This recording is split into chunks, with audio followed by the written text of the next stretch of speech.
You're listening to the Vint Podcast, where we bring you interviews and stories from around the world of wine and spirits. From winemakers and critics to sommeliers and master distillers, we'll explore the people and businesses who are instrumental in shaping the future of today's food and drinks culture. Enjoy the show. Hey everyone, welcome back to another episode of the Vint Podcast presented by Trodden. Trodden is the world leader in at-home wine preservation, allowing you to pour a glass of your favorite wine and enjoy more bottles in your cellar without ever having to pop the cork. As always, I'm joined back in studio by Billy Galanko, who is in sunny LA in front of a Picasso or Monet, looks like behind him. Yeah, it's a wannabe Monet. It's a photo, but it's of beautiful wildflowers. Yeah, no, we're doing well here after a great little wine weekend here. We got a little tasting up by a Frank Lloyd Wright house here that they do on a Friday night, so that was really fun. Very cool. You had the earthquake, did it rattle any of your wine, or did you not feel it? Was it not one? No, it was definitely one of the most felt ones I've ever had in my 6 years here. It was very, very shaky. I think they said it was shallow, and the epicenter was like 2 miles from my house, or maybe not 2, a little bit more, but very close. Wow. We had one a couple of weeks ago that kind of rolled the house a bit. That was more fun. This one was slightly disconcerting because it kept going, and you were like, oh. Yeah. The only ones here on the East Coast we ever had just sounds like a really big truck is going by for a minute. Outside is what it feels like. Wow. That's pretty intense. But yeah, speaking of earthquakes, you could say our guest today's first book on orange wine was an earthquake in the wine world. Yeah, that's right. Or that, maybe trying to think of, let's see, our volcanoes and earthquakes can be related, right? And so volcanic soil, these higher elevation wines, I don't know, trying to get there. But Simon J. Woolf, who is our guest today, gives us a deep dive on low intervention wine and tells a really cool story about his journey through the industry and to find his passion there. Yeah, no, Simon is somebody I've wanted to speak with. I've actually been communicating with him for multiple years now to have him on the podcast. He runs a kind of his own wine publication platform called the Morning Claret.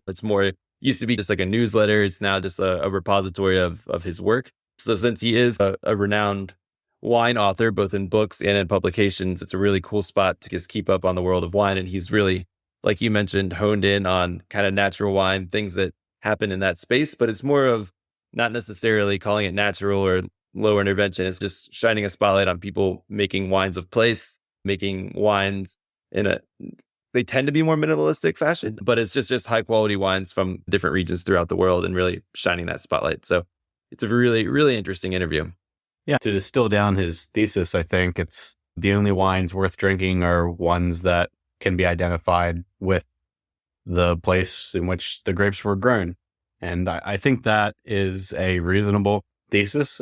Certainly plenty of us drink wines that really no semblance of place to them, especially if you drink maybe a lot of more mass market wines, or even some wines from large, very well-known producers who have a high bar for quality at their estate, still can oftentimes, I think, fall into creating wines that are extremely monolithic in terms of their style, or they don't change vintage to vintage for whatever reason. It might be a decision that they make on the business front, and that may be fine. But I think Simon's thesis is that wines should always show where they're from, and if that wine changes year to year, so be it. That's the project of the winemaker, to make the best of things with whatever you're given. Fascinating to chat with him, and he has a lot of really philosophical, cool perspectives on wine.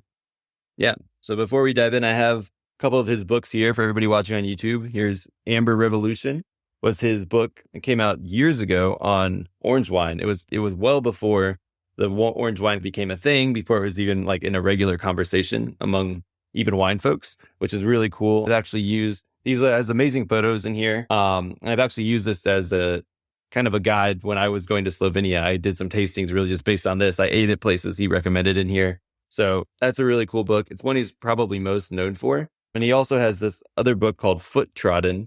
Again, you can see it on YouTube, about the wines of Portugal and it's a little more recent, and it's really interesting. He talks about it a bit in the podcast as well. It's written with Ryan Opaz, and he really shines a spotlight on not only the unique native varieties from Portugal, but kind of the producers making wine in regions that you wouldn't really consider, or you may consider for a holiday, but you didn't really know they were making wine nearby. So that was really cool. And I've also subscribed now to the Morning Claret, the paid version. He has a free version as well. But what's really cool there is he gives also the same level of recommendations that he's giving in both this Portugal book and the orange wine book, but for regions throughout the world. You can find kind of his recos for different winemakers in Austria, for example. So I highly recommend getting all of these resources. These are a couple wine books that I actually go back to regularly. There's a few that you read once and you put down, or some that are just too referential and you barely ever use them. But these are beautiful, beautiful photos and amazing books. So I hope everybody gets a little bit of the info that is in these books through this interesting interview with him, because I think he's really also well-spoken on his points of view on a lot of things as well. Yeah, 100%. Yeah, Simon was a great guest, and we hope to have him on again in the future. But before we get to the interview here, we do have a word from Corvin, our presenting sponsor of this episode. Remember, if you're looking to drink more wine from your cellar without worrying about wasting what you can't consume, one of the Corvin systems will be your best friend. You can visit corvin.com and use code VINT15 for 15% off your purchase of one of their devices. And if you're a member of the trade, visit trade.corvin.com for exclusive discounts on the range of products and accessories for home and work. And now here's our interview with Simon J. Woolf.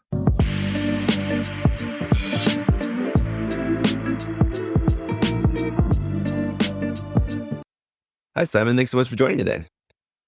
Hi, thank you for having me. Pleasure to be here. Yeah, no, this is, as we mentioned in the intro, it's a long time. I've been hoping to have you on. I think we've been in touch for almost like 2 years for me asking you to come on. So I'm really happy you were able to make it happen. And could you give our guests a little bit of background from the horse's mouth about what you've been working on and what your real focus is in the world of wine these days? Sure. Yeah. So basically for the last, 10, 12 years, I've focused very much on the world of natural wine, which is, and I treat that quite broadly, and I'm sure we're going to talk about that later. Yeah, I'm a writer basically. So I write, I communicate, I go and talk to people or give masterclasses, and sometimes it's tied a bit more closely to one of my 2 books, which I'm sure we're going to mention, and sometimes it's more general. But basically, yeah, the whole developing picture of natural wine and organic, biodynamics, orange wine, that's what fascinates me, and that's what I like to have the conversation about, basically.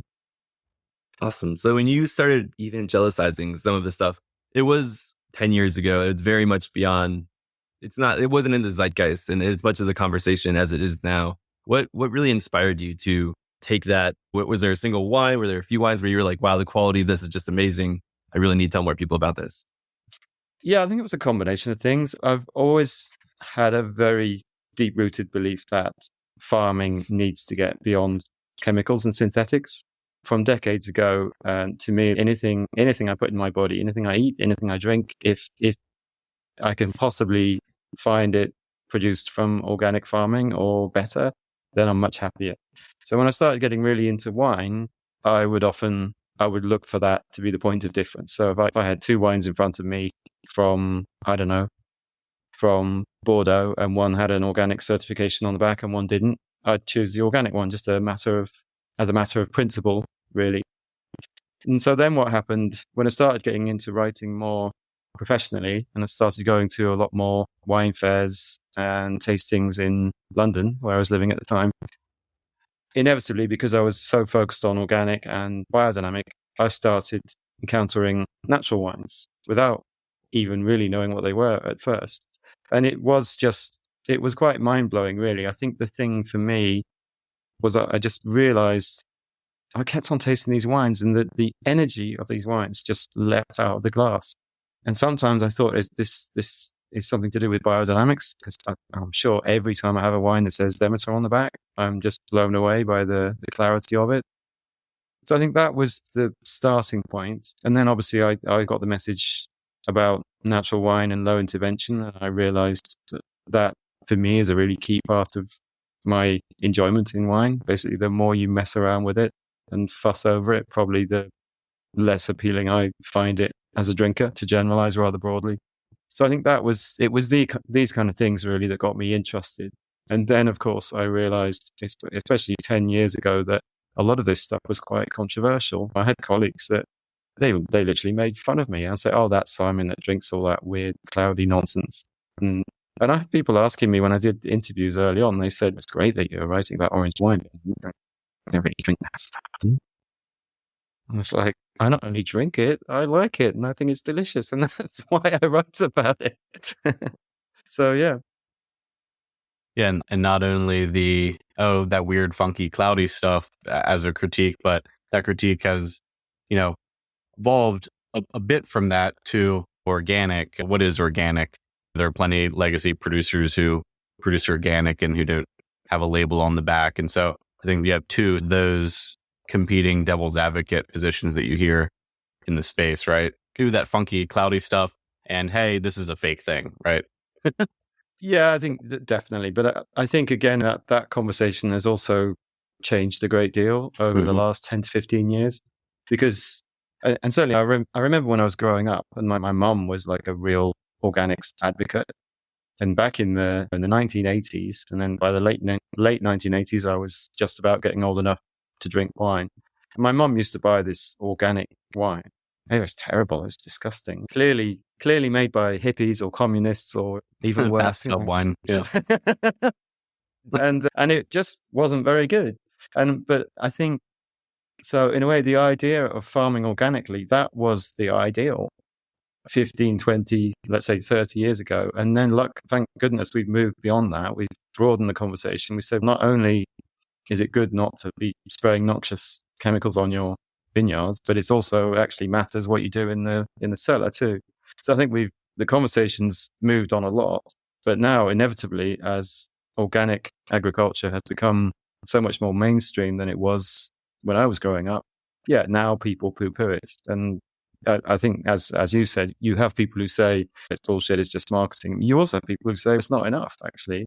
It's really just the starting point where we can start to have a conversation, because it doesn't mean very much. But it is still certification, and it does tell me something as a consumer. If I see an organic symbol on a bottle of wine, I know that there is some care, there is some consciousness of farming. And if that's all the information I've got, it's the best place to start. I have a two-pronged question. I guess I probably should ask in just two questions. But one is, do you think, I feel like there's this term, biodynamic farming, natural. There's a lot of producers like Brady was mentioning that are really well known that kind of follow a lot of these practices, at least, especially in the vineyards. DRC is the famous biodynamic producer, but then there's a bunch of like big names in the row. And there's big names all over the world that follow these that hadn't really publicized it before. Do you think that, like, I guess there's going to be a movement eventually for people to start understanding that, like, there's not a dichotomy between natural and quality. There's always been this quality, and you've maybe been drinking them for years and you just didn't know that their practices are lower intervention. Yeah, I think we're definitely getting there. Actually, one thing that drives me mildly crazy is some of these very high profile producers, and you mentioned DRC. Another one is Ridge, by the way.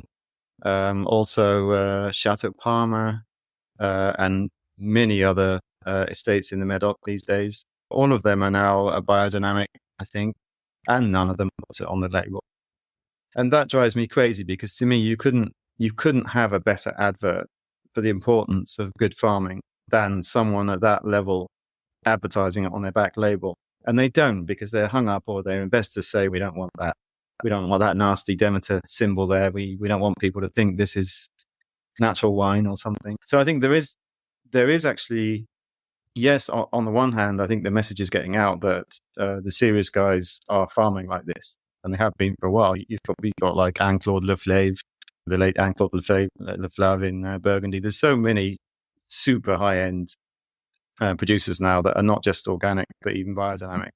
But I really wish they'd get behind it from a branding point of view as well, because I think it's really important for wine drinkers to know. It's really important for them to see, that's whenever this symbol appears on the back of the wine, it's better, it's next level. But that message won't get out if you have these like super premium, super high-end fine wine producers not putting it on the label. So yeah, that's actually a bit of a pet peeve of mine.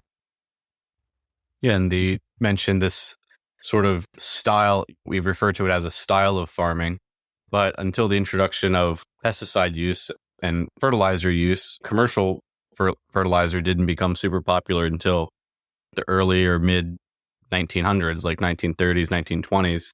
Mhm. And fertilizer in general wasn't super popular until like mid to late 1800s. And so all of farming before then, it wasn't like a style, it was just farming, right? This sort of organic or biodynamic approach to it, right? There are all kinds of practices that we've had to harken back to and draw on there. And yeah, it's certainly some of the talk is semantics, and some of it, like you said, has real value when you can actually set yourself apart from maybe what's commonly done in the mass market. Yeah, I think the way I look at it is that farming, and especially maybe if we just talk about viticulture for now, so it's not too broad, but viticulture really lost its way by the 1960s, 1970s. People got so enthralled with the idea that, we don't have to do any work anymore. We can just spray herbicides and pesticides and fungicides and synthetic fertilizers, and we don't actually have to do anything. All we have to do is rock up and harvest the grapes.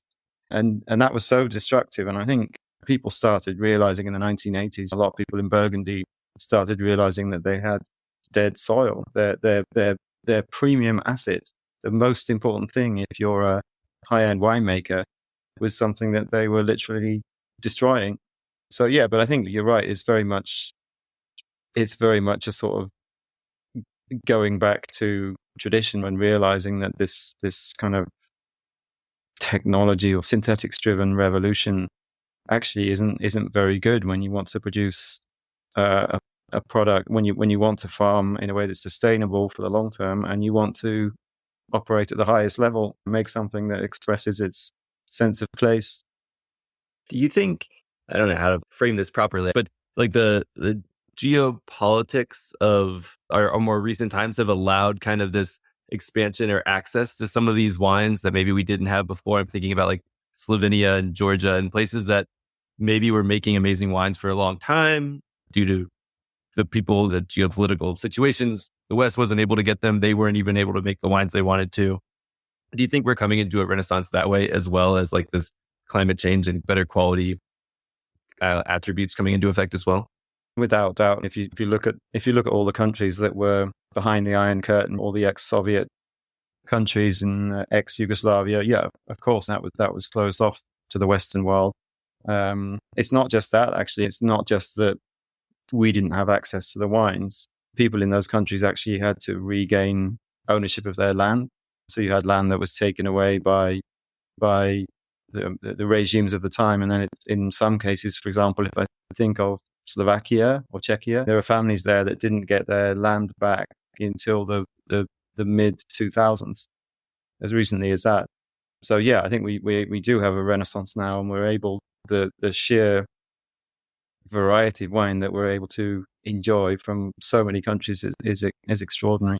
On that same vein, do you think due to their lack of resources, or just being driven by the government to produce volume during all those years, they maybe weren't as impacted by all this technology that was available to all the other winemakers who maybe went way too far? Maybe now that they're like going back to what they wanted to produce the whole time, rather than being dictated on what they had to grow and styles they had to make.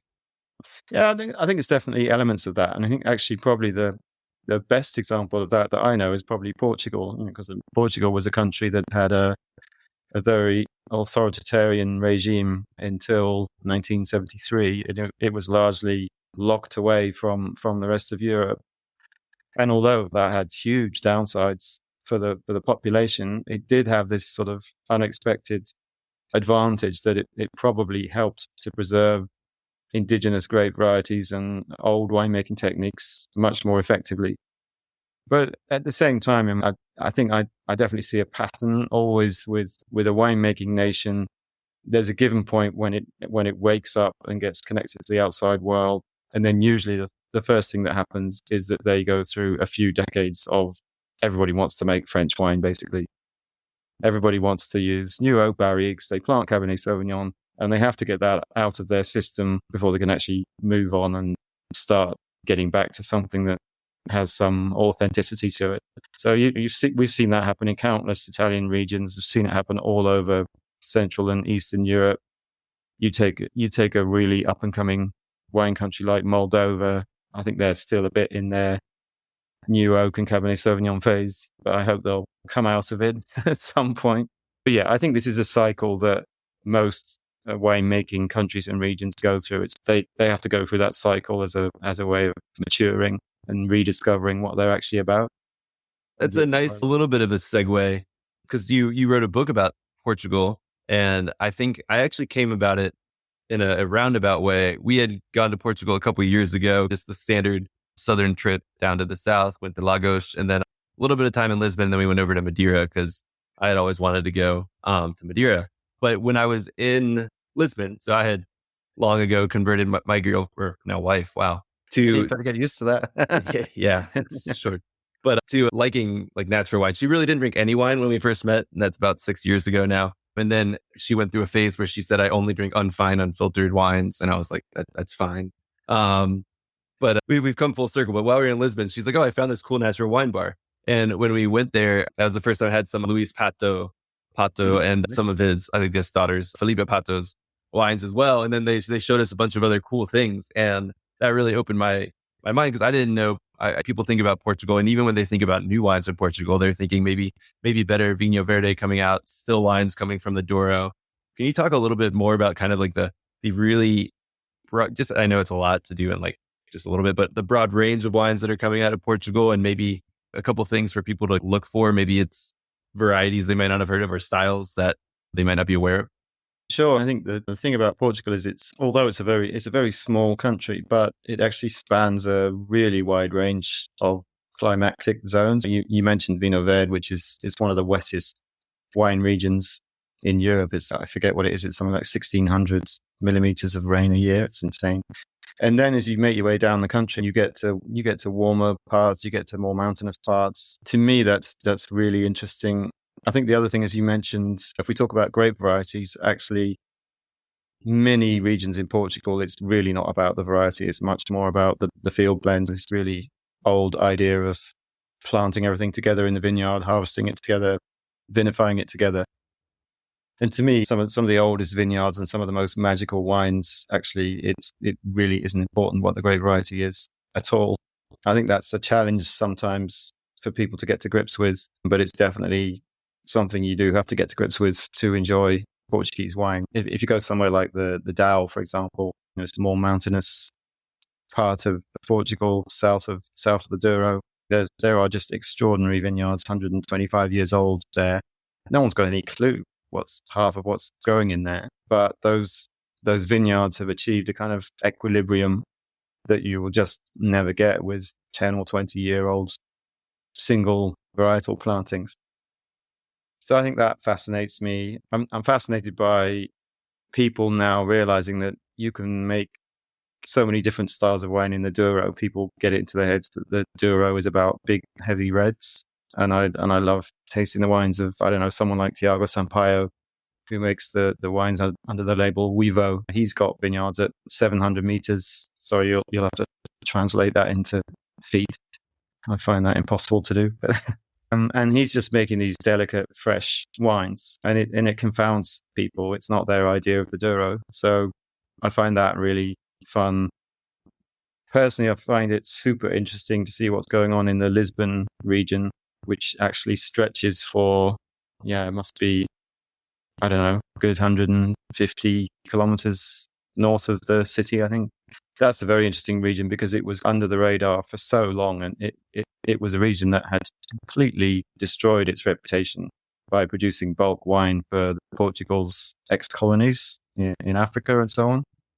And what that's meant, though, is that there's an opportunity now for young winemakers there, and there are vineyards you can find to rent or buy.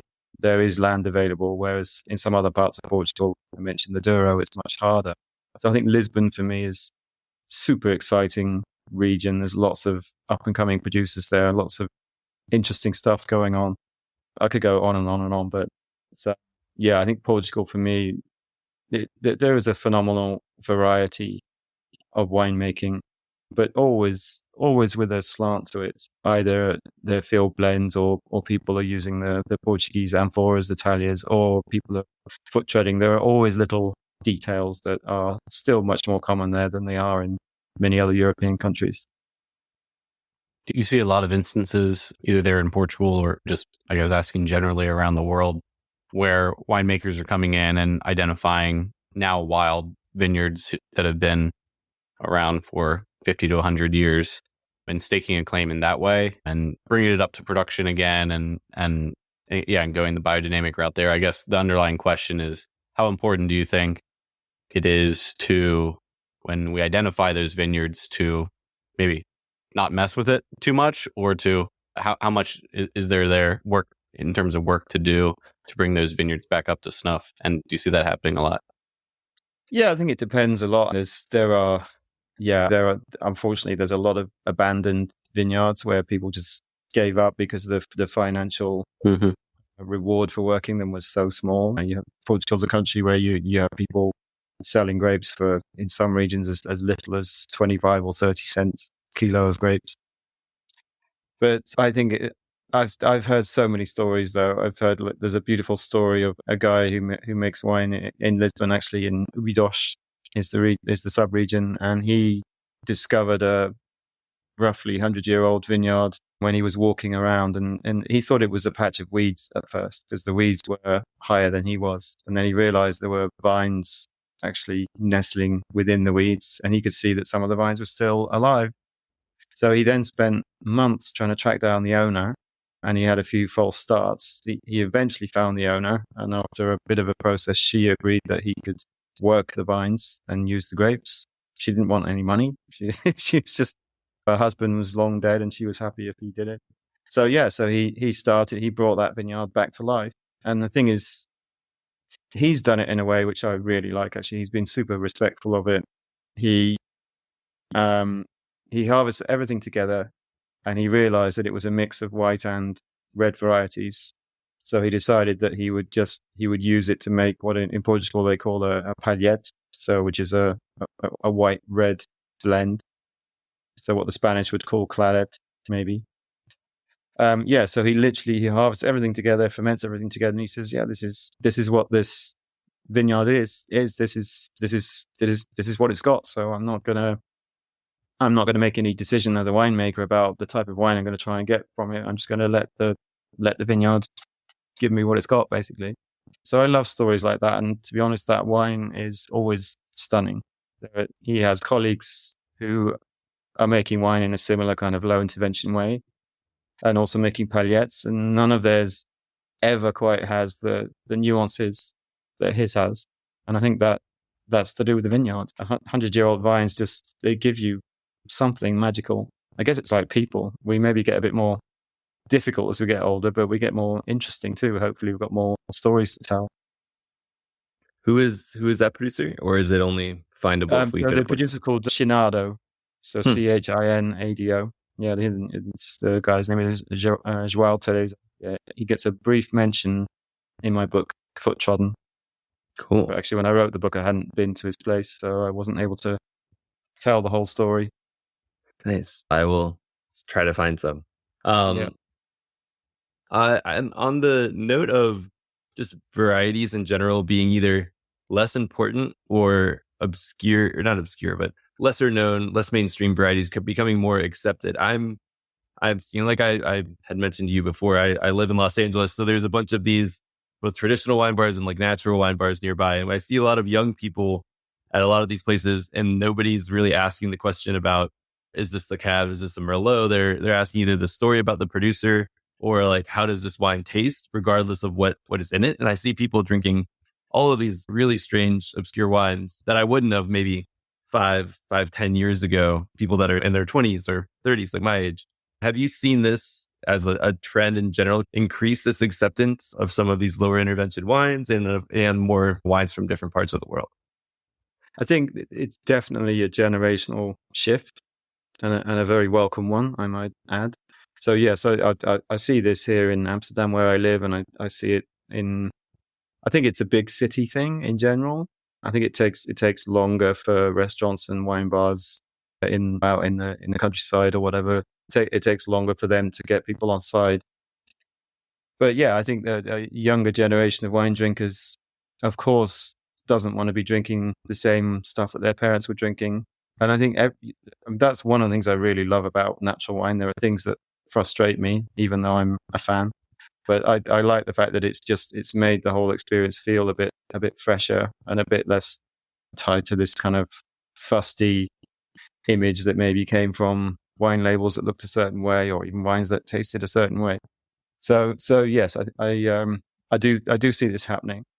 Just what you were saying about unfamiliar grape varieties and unfamiliar regions, though, I think there is something else happening here, which is maybe ironic or maybe even negative. And there is a big problem for natural wine and low intervention producers that they're often making wines that don't fit into appellations. So the wines end up being bottled as table wine. If it's France, they end up being bottled as Vin de France. If it's Portugal, they end up being bottled as IVV. And often they're not allowed to write the grape variety on the label. They may not even be allowed to write the region on the label. And so I think what that means is now you have a natural wine consumer, maybe as you said, someone in their 30s or even younger. They're flying blind because the information on the label, all they've got is a brand name, maybe a country, maybe a region if they're lucky. But the winemaker's not allowed to put any other information there. So I think they end up buying based on recommendation or what the story behind the wine is or the fact that the label looks cool. I can't say if this is a good thing or a bad thing, but I think it's an effect to do with wine classification. Yeah.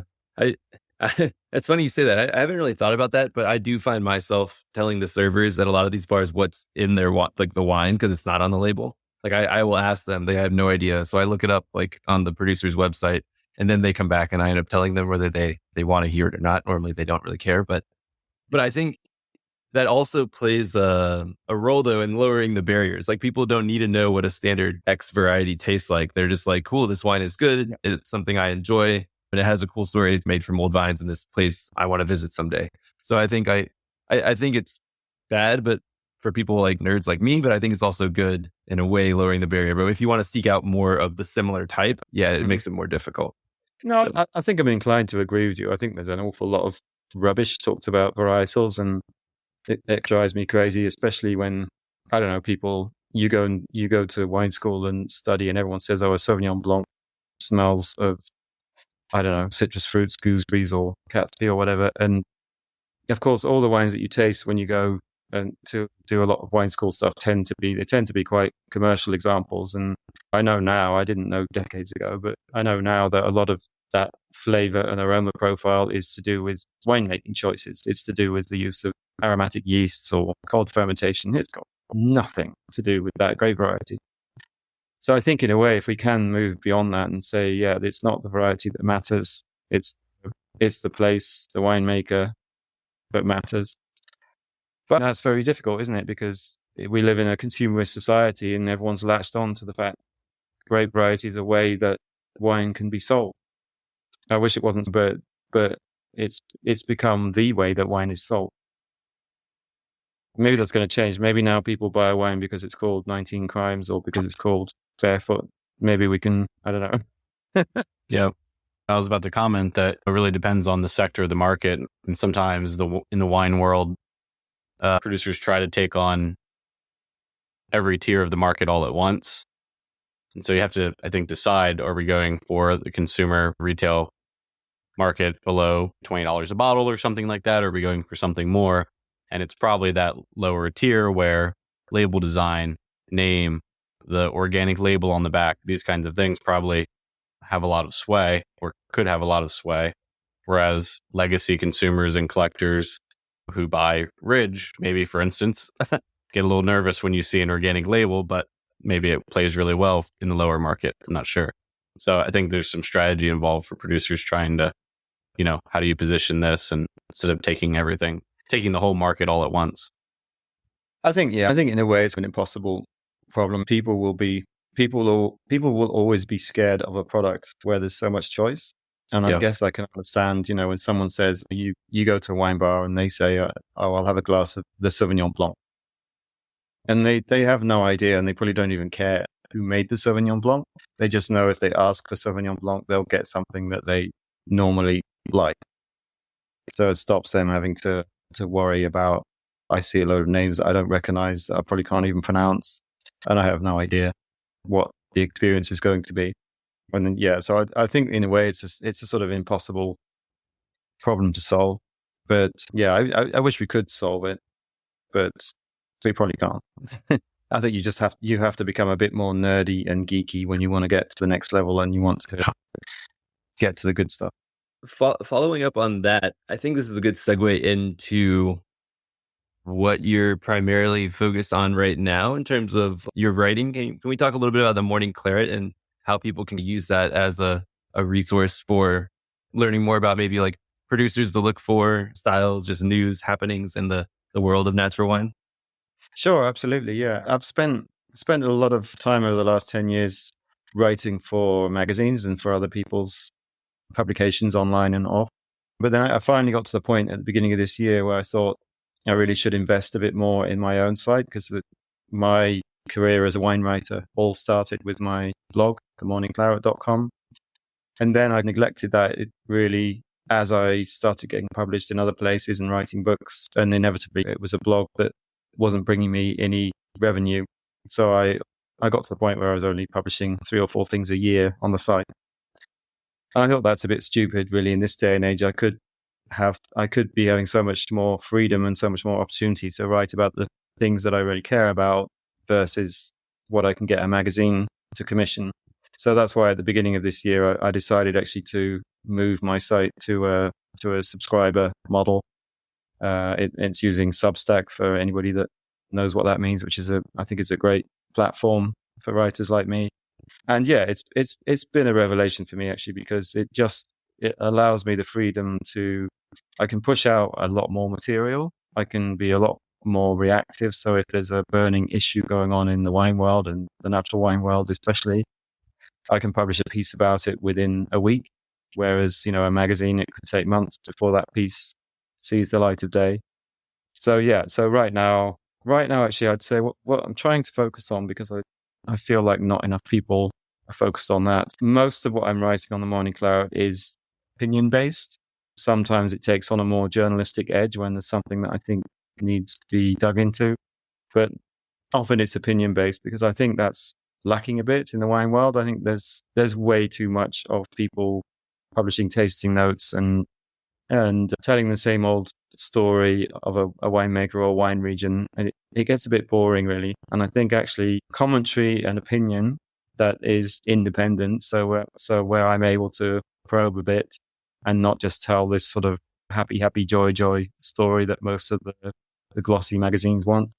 I think there's value to that, and I hope that that's what my readers would agree, really. So it's a slightly different experience than I think you can get anywhere else.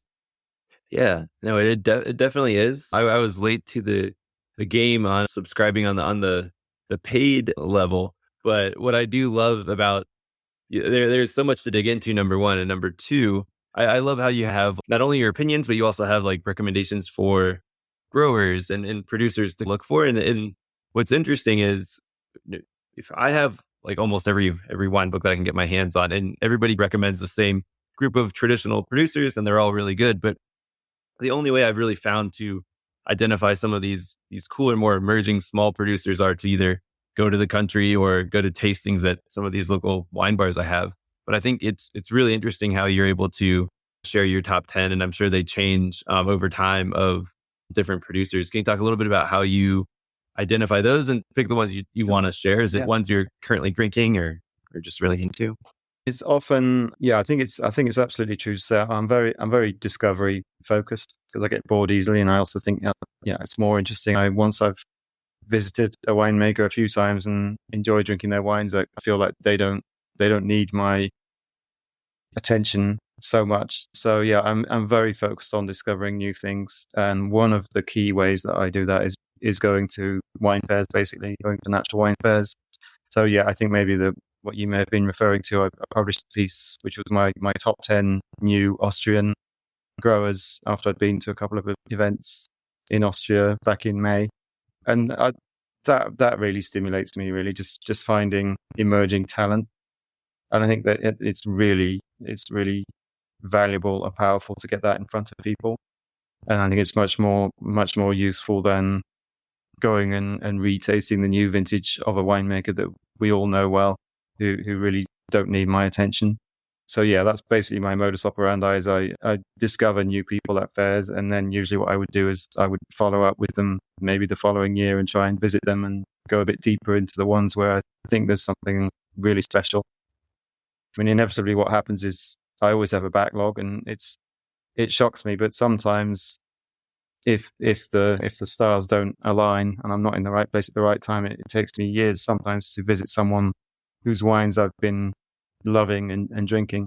But sometimes I get lucky and I'm able to get to someone a bit quicker. Just depends.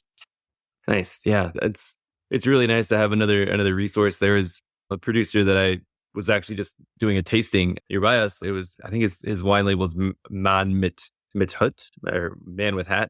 That's his label, or that's his Instagram handle. His name is Lucas Kraus.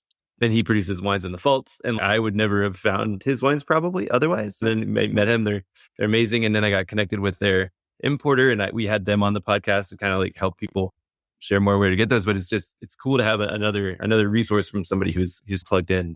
Now, I guess there are also, as we get closer to the end here, 2 articles on there that you basically touched on 2 things that I've been trying to propound. That's not necessarily the word, but basically trying to share with people for a long time. And one has to do with the orange wines, and we can save that for the end. But the other one is that Blaufränkisch, or as you put it in there, Blue Frank, which what it means, might be the world's greatest red grape. I completely agree. And I well, not completely agree as the best, but I love it. And I've been trying to get more people to drink those wines, and even blends with that and Zweigelt and all the other Austrian red grapes that have so much like energy as well as ability to age and depth. Can you talk a little bit about Blaufränkisch and why you made that assertion? Sure.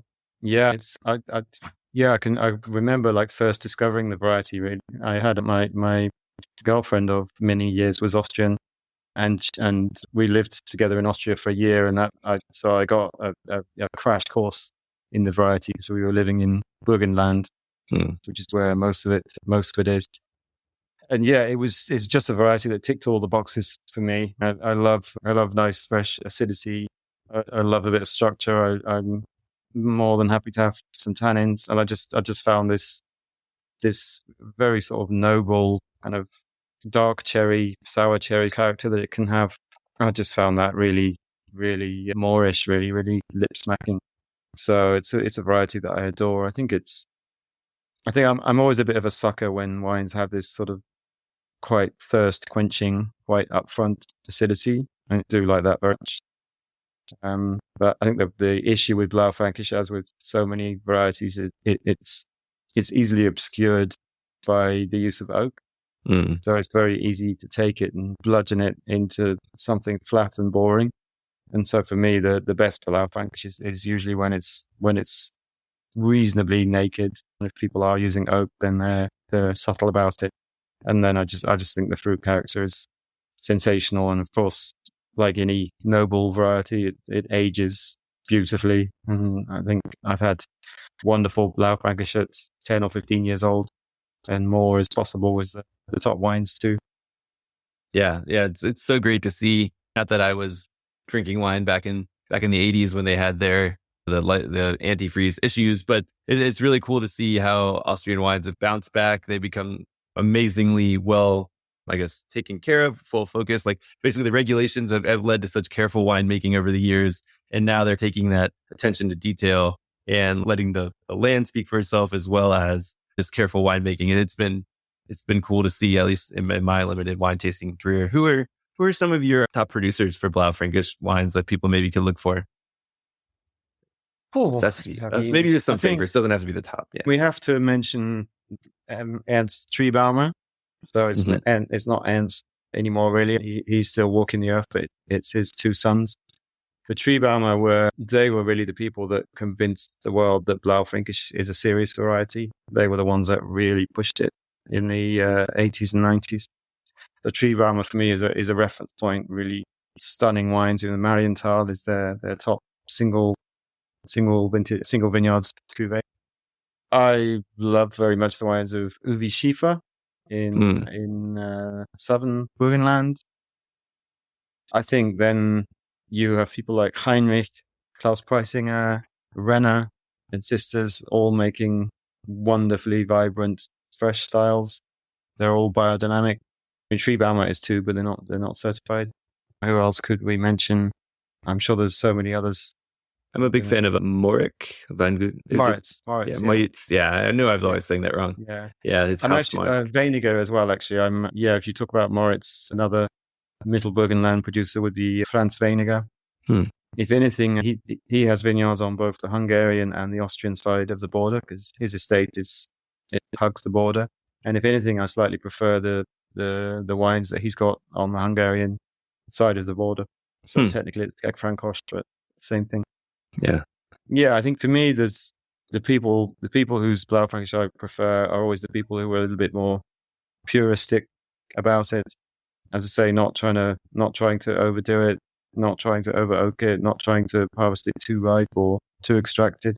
And then I think it just responds so well, and it's so beautiful. I think it would probably confuse people even more to add to switch the name that people want to focus on for Blaufränkisch. It has so many different Lemberger, Blaufränkisch, but I actually think the one for the first time ever, the Magyar word that I actually prefer, I think Ekfrankost is actually the cleanest way of saying Blaufränkisch out of all the possibilities. But normally Magyar is just so hard. I was just it's actually it's a reasonably straightforward Hungarian word. That's true. Yeah, they all mean the same. That's why I put Blue Frank just as a joke, really, because all of these things, Frankowka Modera, Frankinia, they all mean the same. The Lemberger is the wild card. Yeah. Why the Germans came up with such a different name, we'll never know. But everyone else calls it Blue Frank. Or Blue French, sorry. Let's be accurate here. Yeah. Cool. So the last bit I wanted to touch on and going on the book that kind of your first book was Amber Revolution. It is an orange wine book. I do have a personal pet peeve that I always try to explain to people about what orange wine is. And I think you wrote a really enlightening article on the Morning Claret recently. Can you just touch on a couple points about how orange wine is just a technique in its approach to winemaking, but it has nothing to do with the flavor profile that will come out of the wine and all of that information? Sure. Yeah, I think this is definitely, it's such a big misconception.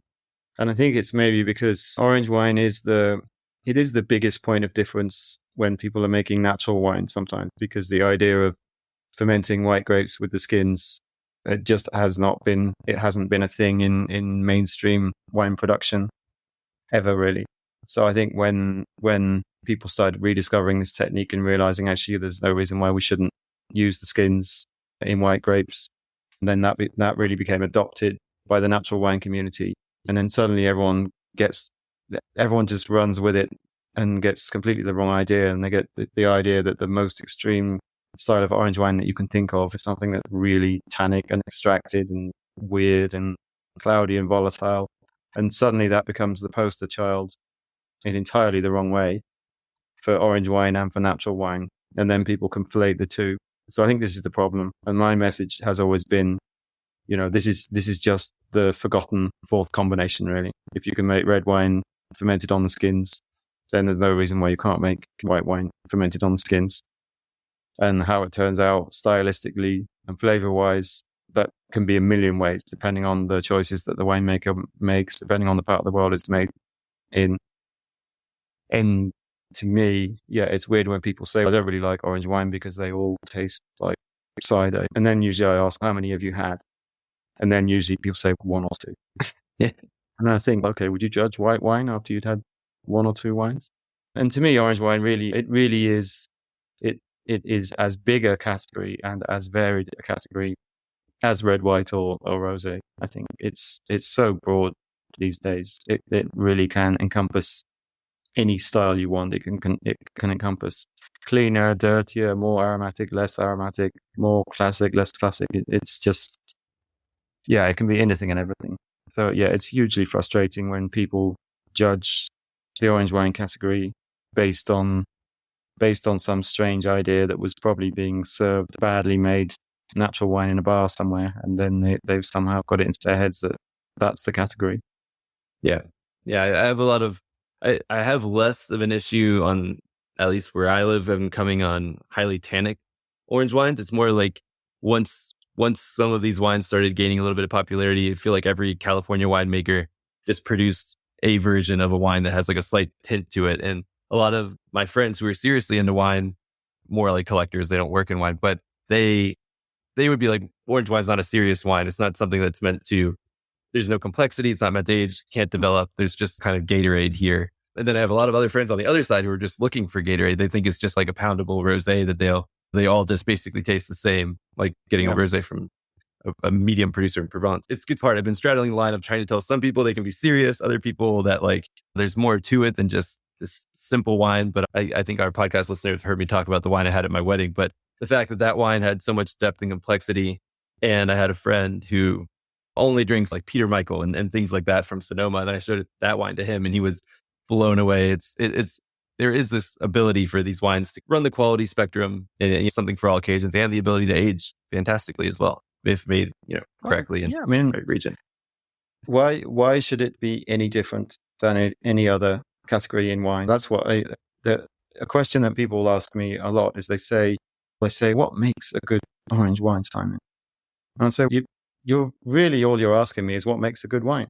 I'm not looking for anything different in orange wine than I would be in red wine or red white blends, you name it. It's what makes a good wine is balance, elegance, interest, complexity, whatever you might be looking for. And why should it be any different just because it happens to be white grapes fermented on the skins?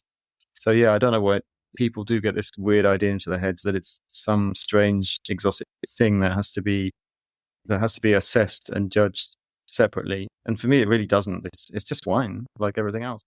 Yeah. And if it has the right components to age, if it has the acid, and in some cases, if it has the tannin, the phenolics, of course it'll develop over time. It has the building blocks. Exactly. Yeah. But awesome. This has been so great to have you. I really appreciate you sharing everything with us. Before we go, do you want to just say the names of your books, where people can find them, and then also the Morning Claret again? Sure. Yeah, I think, obviously, please do subscribe to my site. I'm publishing weekly. If you're a paying subscriber, you get all the weekly stuff. You get all the good stuff.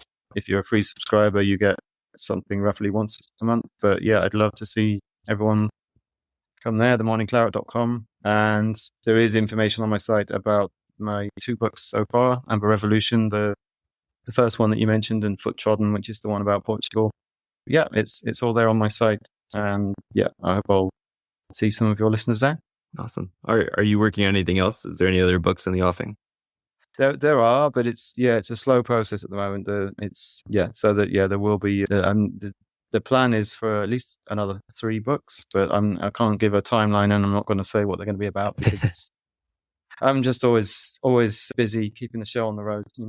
Awesome. No, perfect. Everybody will stay tuned. Then we'll anxiously await those. Yep. But thank you so much, Simon. Pleasure. Thanks.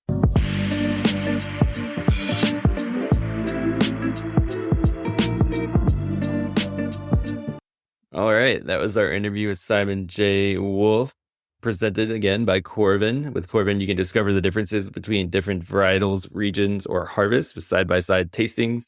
That's actually my preferred use of the Corbin system. So go out, find some orange wines, just some natural made wines. I really implore everybody to find some Portuguese wines. Try to buy a variety that you don't recognize.